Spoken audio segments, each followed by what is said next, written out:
Morning, guys. Happy New Year. Compliments of the season and all the best to you and your families.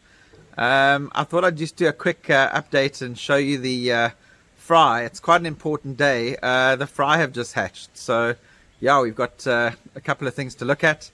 I've been out of action the last few days. Actually, was in hospital with kidney stones, which I absolutely don't wish on my worst enemy. Yeah, some serious pain. But thankfully, that's over now. I was discharged last night and managed to spend the new year at home. But yeah, let's talk about fish, and I'm going to show you what's happening with the new fry. And first, let's take a look at my pond, and I'll show you the two parents that I used for breeding. Okay, so I've just turned the pumps off. A little bit of foam on the water. I've got two massive bucky towers. I mean, that most of you guys, if you've seen my videos, you'll know that I've got these bucky towers, and they obviously produce a huge amount of foam. This Samsung phone makes the fish look very red. I don't actually like that.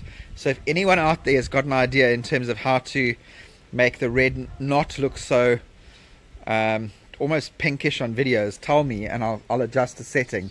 But I absolutely can't find it. So let's look at the parents that I used for the spawning. And if I zoom in, the big female is there. There you can see her, the Kohaku. She's an 85 centimeter female. She's quite old. She's won koi shows in Cape Town and in the Southern Cape. But she's not at her best. I mean, she hasn't got the best skin quality. She's an old fish. She's got a bit of hikui. She's got an excellent body shape. She's obviously a really big girl, but at the same time she's past her best, but a really good fish for breeding. And now she's getting lost in the mess of other fish as they swim around together. They always seem to do that when I switch the pumps off. They gang up and they do these little laps around the pond. But there you can see her just on the edge. I would have liked to breed her with Kohakus, but my two Kohaku males weren't wanting to do anything when I put them in first time with her, so I didn't try it again. There she is. Nice view of her now. So I put her with two Sankeys, and the first Sankey is the one on the right hand side there. That, believe it or not, he doesn't look like he's so big, but that's actually a 70 centimeter male. It's just under 70. It's about 60, I would imagine about 68. It's swimming at the bottom there now. It's about 68 centimeters, so looks pretty kind of smallish in this pond, but just because some of the other fish are really big. There it is in the middle. I'm following it with the camera now. So very full pattern Sankey. That was the first male. Unfortunately, that one didn't get really involved in breeding. So most of the breeding was done by the other male, who really got stuck in, and I think all the babies are going to come from him. And it's not a bad thing because it's a really good male.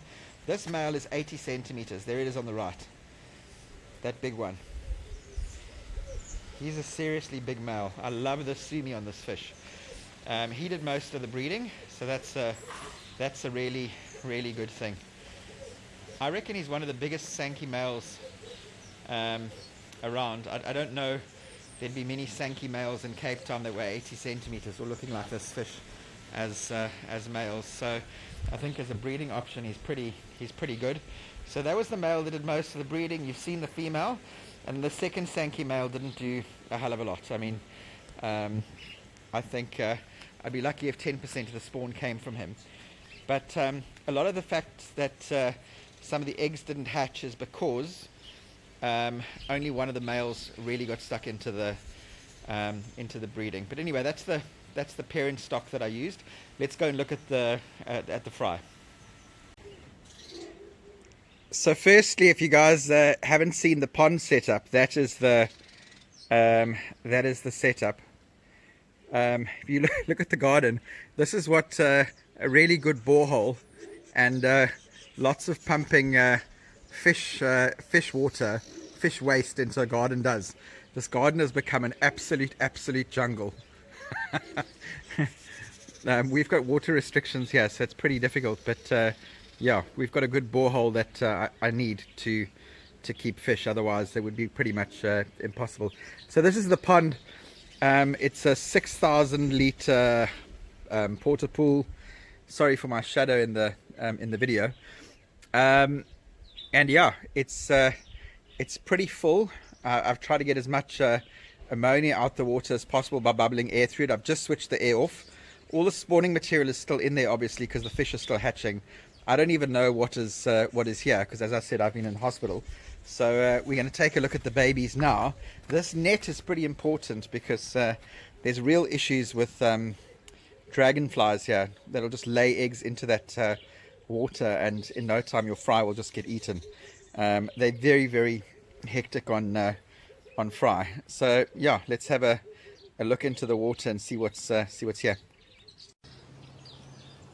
Okay, gosh, look at all of those babies there. And here, look at that, crazy.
So lots of babies here. I'm super chuffed. Way more than I expected. I'm zooming in here so you can actually see them. This phone is battling to focus on the babies.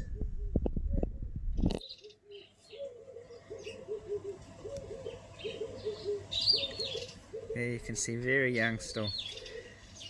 Just started to become free swimming, but literally, I mean, thousands of babies. There you can see.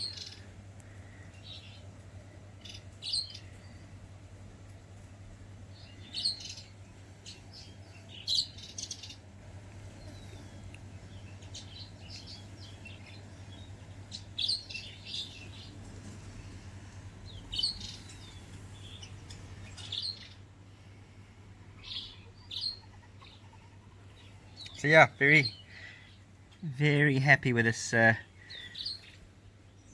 spawning. So now I've got to start feeding them and get them going.